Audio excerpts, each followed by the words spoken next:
I'm Maud, and until I turned 33, the most exciting thing in my life was when the accounting firm I worked for switched from PC to Mac.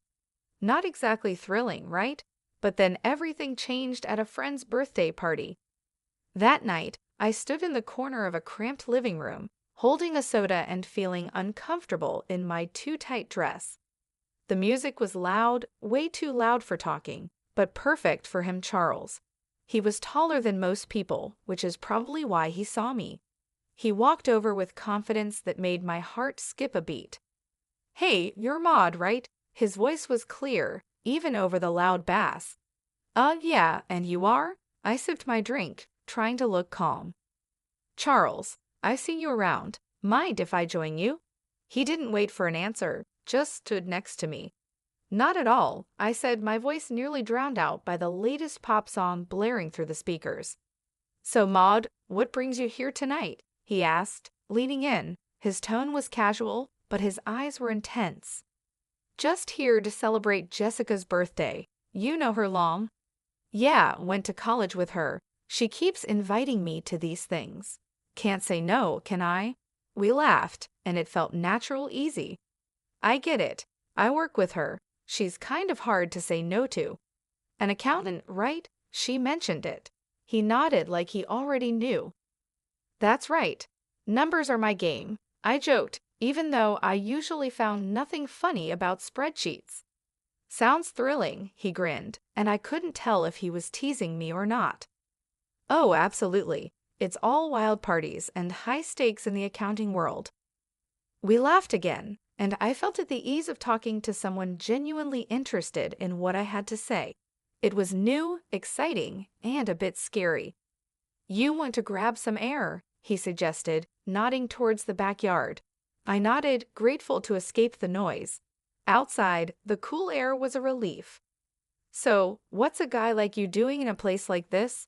I asked, trying to sound more confident than I felt.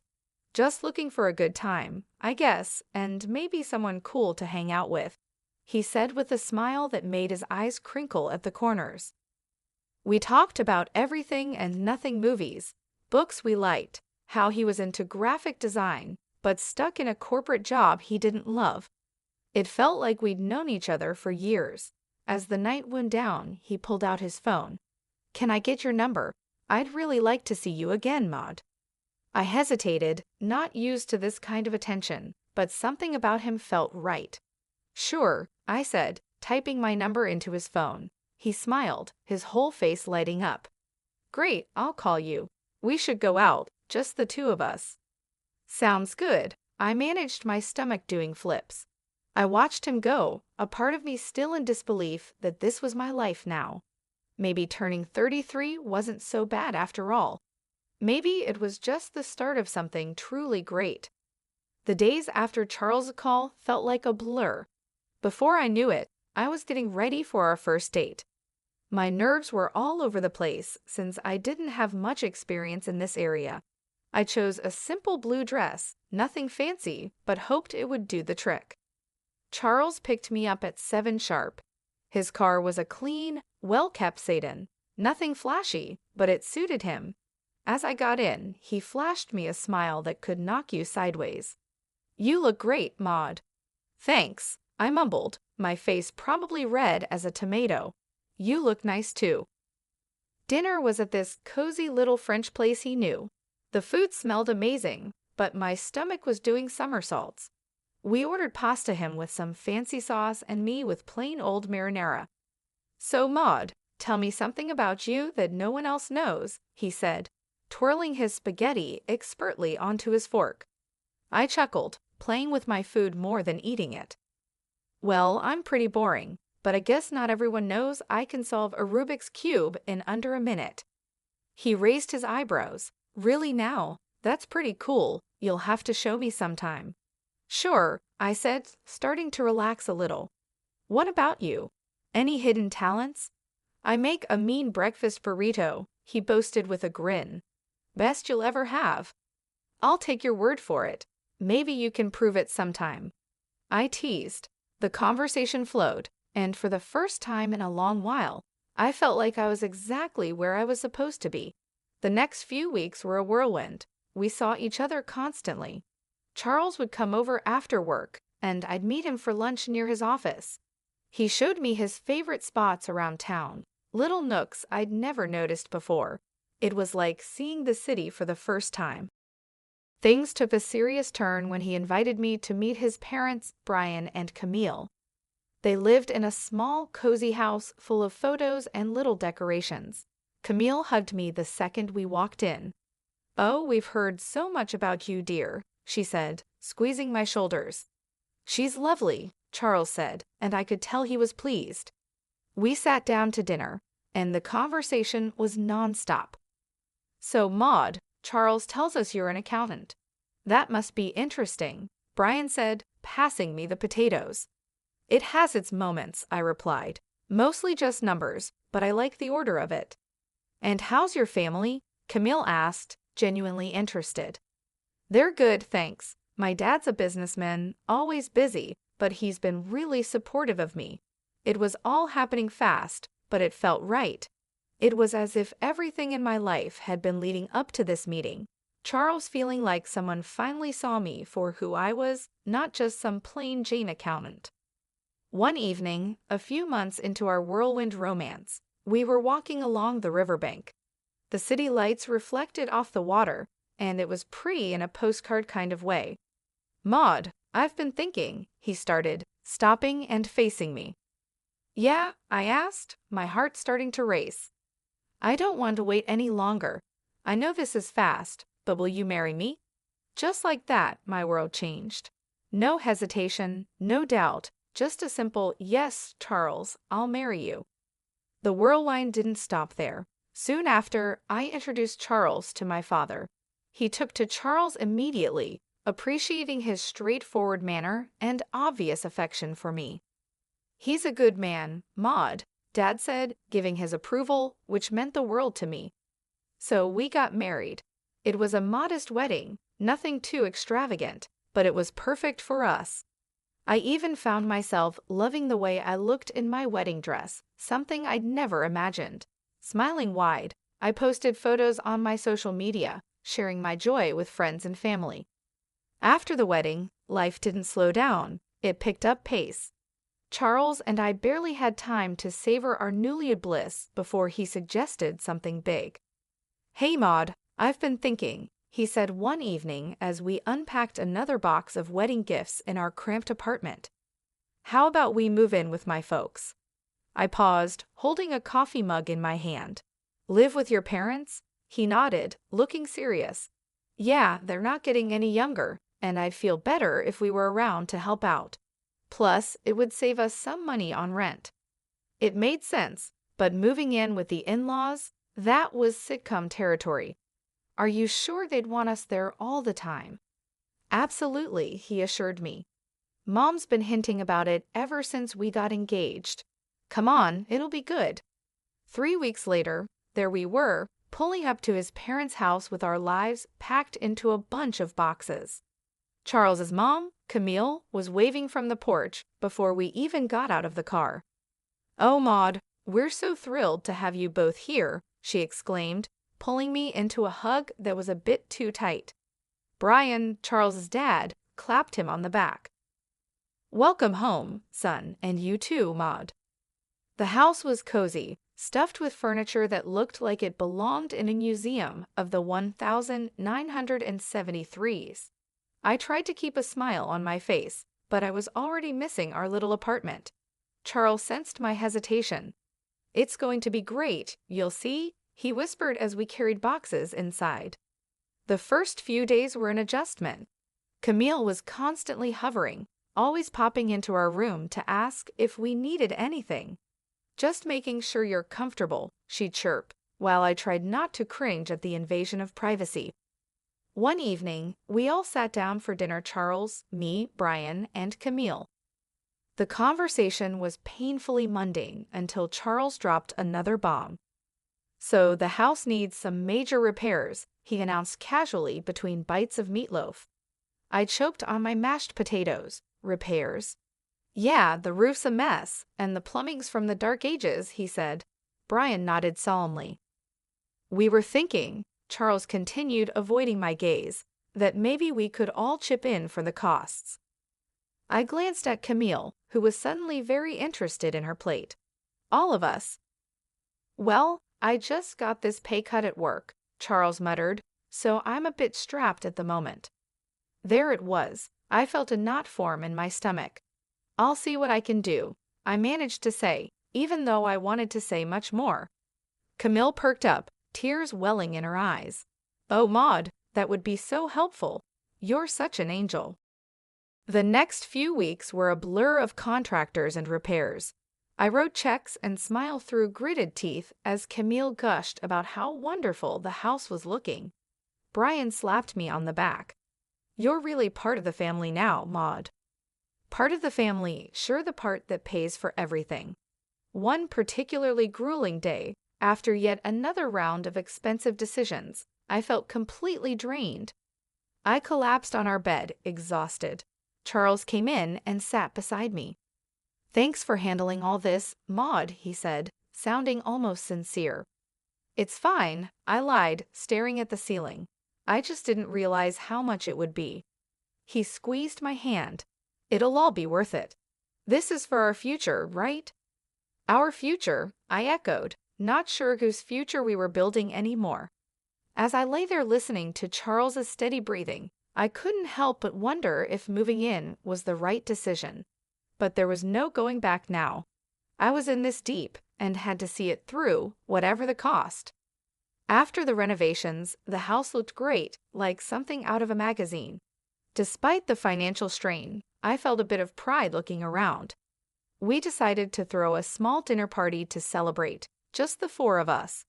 That's when everything took an unexpected turn. We were in the middle of dinner, laughing and sharing stories, when Camille suddenly got quiet.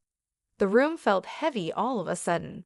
She looked at Brian, then at us, and her eyes were teary. We need to tell you both something important, she said, her voice shaky. Charles and I exchanged looks. What's going on? I asked, my stomach tightening. Brian took a deep breath. The house? It's mortgaged, heavily mortgaged. We owe $300,000, and the bank could take it away if we don't settle the debt in 3 months. My fork clattered to my plate. What? You mean all the repairs we just paid for? Camille started sobbing. We were ashamed and thought we could manage it, but after the repairs and everything, there's just no way. I felt like I was in a bad dream. All the money, all the effort, and it was for a house that wasn't even secure. So, what are you saying now? My voice was sharper than I intended. Well, Charles started, his eyes avoiding mine. I was hoping maybe, Maud, you could talk to your father. Are you serious? I snapped, my voice rising. Ask my dad for $300,000? It's just, after his help, the house would be secure for us, for our future, Charles pleaded. Camille's sobbing grew louder, making me feel like the villain in this crazy drama. Please, Maud, it's our home. We've spent decades in this house. I was furious, but the tears and the pleading wore me down. I'll think about it, I finally muttered, feeling trapped. The next day, I called my dad, hesitantly explaining the situation. To my surprise, he agreed to help, but on one condition. I'll give the money, Maud, but only with a formal agreement, a receipt. I want everything documented. When I told Charles about my dad's condition, he wasn't happy. Why does it have to be so formal? Can't he just trust us? It's $300,000, Charles. It's a lot of money, and he's just being cautious, I argued, feeling the distance between us grow. He'll get his paperwork, Charles muttered, clearly annoyed. The paperwork was drawn up, and the money was transferred. Camille and Brian were relieved, constantly thanking me, but the air between Charles and me had changed. There was a coldness that wasn't there before. Just when I thought my life couldn't get any darker, tragedy struck suddenly. Maud, it's your Kayla, it signs. Her voice came through the line shaky and choked. Your dad, he had a heart attack. It's bad. My heart dropped to my stomach. What? How is he? He didn't make it. Honey, I'm so sorry. The phone nearly slipped from my hand. No, that can't be right, I mumbled, numb. I hung up and turned to find Charles standing in the doorway. "What's wrong?" he asked, his voice low. "My dad, he's gone," I managed to say before everything inside me broke and I started sobbing. Charles came over and put his arm around me, but it felt like being hugged by a stranger. "I'm sorry, Maud," he said, and it sounded sincere, but I was too lost in my grief to really hear him. Exhausted from another long day of funeral planning and dealing with the agency, I came home earlier than usual. I expected the house to be quiet, but as I inserted my key into the front door, I heard voices from the living room. It was Charles, his tone dripping with frustration and disgust, talking to his parents. "I can't do this anymore. Living with her is driving me nuts. It's too much," Charles complained. His mom, usually so sweet and understanding, replied in a stern whisper, "You have to hold on a bit longer, Charles. We need to figure out what to do with those receipts your father-in-law had. Maud has them now. The sooner I get out, the better. I'll grab those receipts and destroy them, and then I'll start all over again with that rich beauty I told you about." Charles's voice was cold and calculated. I felt a chill run down my spine. Here I was mourning my father, while the people I thought I could trust were plotting behind my back. I realized the family I lived with was plotting behind my back. They weren't the loving family I thought I married into. Instead, they saw me as a way to fix their financial troubles. Rage mixed with shock, but I knew I had to keep my cool. So I slammed the door loudly as if I had just come in, disrupting their scheming. "Oh, Maud, you're back early. How did everything go with the funeral plans?" Camille's voice shifted instantly to one of concern, her eyes wide with fake innocence. I forced a smile, my stomach turning. "It's all coming together. Thanks for asking." As I spoke, I could see the quick glances they shot each other, their faces a mask of fake concern.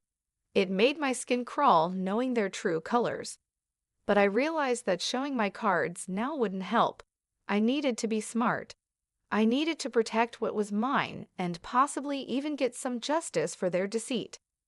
The funeral was somber, the air heavy with grief and murmured condolences. But as the ceremony wrapped up and we returned to Charles's parents' house, the true colors of the family I married into began to show.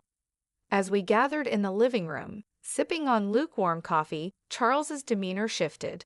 His usually charming facade crumbled away, revealing something more sinister. With a cold laugh, he looked straight at me and dropped the bomb. "Maud, pack your things. You need to get out. I've got someone else now, someone better." His words should have felt like a slap. I pretended to be stunned, but before I could respond, Camille chimed in with a snide giggle. "We've really had enough of you, dear. We only put up with you for your money." "What about the house?" I asked, fading innocence. "The house that I paid to fix, the $300,000 I poured into it." Camille laughed harder, as if I'd told the best joke of the year. "Oh, sweetie, this house is ours. You're nothing here." Charles's smirk widened. "And those receipts you're so proud of. Found them in your dad's house and burned them. They're gone." For a moment, I let them believe they had won, but then I couldn't help it. I burst into laughter, my reaction confusing them, their smiles faltering. "Why are you laughing? What's so funny?" Charles demanded. I wiped a tear from my eye, still chuckling. "You three are just pathetic. You think you're so clever. The receipts you destroyed, they were copies. The real ones are safe with my lawyer." The color drained from their faces. Charles's arrogance turned to panic. "You can't prove anything," he stammered. "I can, and I will," I shot back, my voice steady and firm. "Now, I want my money back, all of it, or my next call is to the police." Charles and Brian looked at each other, their earlier confidence replaced by fear. Brian, usually so bold and brash, began to plead. "Maud, please, let's talk about this. We can sort something out." With the truth out and leverage in my hands, Negotiations with Charles and his parents dragged on longer than I expected. It was clear they were trying every angle to sway the terms in their favor, but I wasn't about to budge. "Look, it's simple," I stated firmly during one of our many discussions at their now legally mine kitchen table. "The house gets transferred to my name in exchange for the money. That's the deal. No more games." Finally, they relented. We all agreed that the best course of action was to make everything official and legal. I insisted that everything be documented by a lawyer and confirmed with the proper papers. "I want no corners cut," I emphasized. At the lawyer's office, the atmosphere was tense as documents were signed and notarized. I watched closely as each signature was applied, ensuring there was no room for further deceit. Once everything was finalized, I collected the documents related to the transfer and turned to Charles's mother, who looked deflated yet somehow still carried a hint of her former haughtiness. "I'll be keeping these in a safe place," I said, holding up the papers before slipping them into a folder, just to ensure no one is tempted to pull any stunts. With the legalities handled, the divorce proceedings were straightforward. Charles was quiet, his earlier arrogance nowhere to be seen. When the final papers were signed, I felt a weight lift off my shoulders, a chapter closed. On the day they moved out, I stood on the porch of my now fully owned house and watched Charles, his mom, and Dad carry their belongings to a rental van. Their movements were slow, the mood somber. I couldn't help but feel a mix of satisfaction and sorrow. This wasn't how I imagined my marriage ending, but under the circumstances, it was the best possible outcome. After everything settled down and I began to enjoy my newfound peace, word got back to me through friends about Charles and his situation. Apparently, the grass wasn't greener on the other side. His mistress had dumped him not long after our divorce, and his parents were now crammed into a tiny apartment, a big downgrade from the comfortable house they once had. It seemed karma had caught up with them quicker than I expected. Despite their situation, they started reaching out to me, bombarding me with calls and messages, probably hoping to weasel their way back into my life or at least my house. But I was done with their deceit. I blocked their numbers without a second thought and blacklisted them on all social media. It was liberating to cut the final threads that connected us. One afternoon, as I was enjoying a quiet moment with a book in my living room, there was a knock at my door. Peering through the peephole, I saw Charles standing there, a pathetic figure holding a bouquet of flowers. The audacity of it made me scoff. Opening the door, I couldn't help but laugh outright at the sight of him. "Really, Charles? Flowers?" He shuffled uncomfortably, the bouquet seeming to wilt along with his spirits. "Maud, I've realized so many things. I was wrong, terribly wrong. Remember when you told me I disgusted you?" I interrupted, leaning against the doorframe, not hiding my amusement at his discomfort. "What changed, Charles? Run out of options?"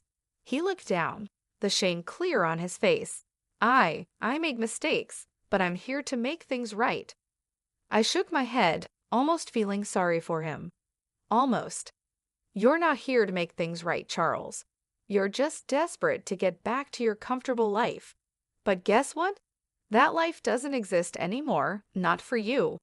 His face fell, and he took a step back as if my words were physical blows. "Maud, please." "Save it." I cut him off sharply. "I want you to leave. Don't come back here. We're done. Forever." Charles stood there for a second longer, his hope visibly crumbling. Then, without another word, he turned and walked away, his shoulders hunched in defeat.